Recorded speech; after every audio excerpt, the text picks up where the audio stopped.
Grant says, I've owned Broadridge Financial Solutions BR for years and it's done quite well. Could you explain where it sits in the broad scheme of fintechs and what you think of it? I love Broadridge, and I don't think they have a whole lot to worry about in the fintech landscape. If you're not familiar, Broadridge is the company that they make things like proxy statements and annual reports for companies that, all the shareholder communications. They handle that end of the investment business. Um, it's really a rare thing to find a company that almost has a monopoly on something that companies need. Um, it gives them cost advantages. It gives them pricing power. Um, over 75% of households. I mean, I'm not totally sure about that, but it's about 75% of households get a communication from Broadridge as an investor. That's a huge number. They do like 401k statements. They do all these shareholder communications. If you have if you have a 401k and you get those like annoying big packets of information each year, your prospectus each year that that most people just throw in the garbage. That's like an 80-page booklet. But that's something companies are legally required to send out. Yeah. And Broadridge does it. They're the dominant market leader in that. I don't know if they're going to grow it, like some of these big fintech companies.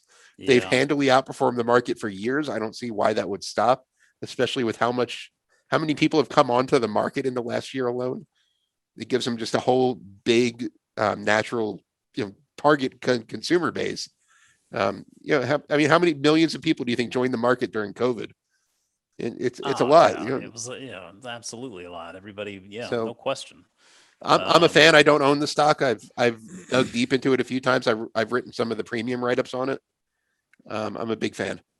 Yeah, it feels like to me, when you talk about those companies that are like just by far and away the market leader in their space, right? By far and away the dominant company. So it's no secret, right? I mean, the market clearly knows about it, and probably every investor out there does. So you see a couple of things oftentimes with companies like that. Number one, they always seem to have a little bit of a premium assigned to the multiple, right? It's hard to ever find them really on sale or like, an attractive value, so to speak.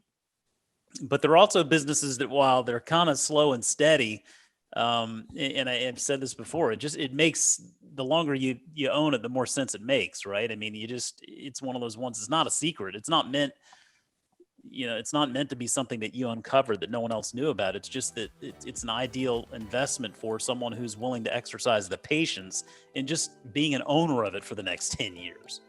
I mean, there's a lot to be said for that.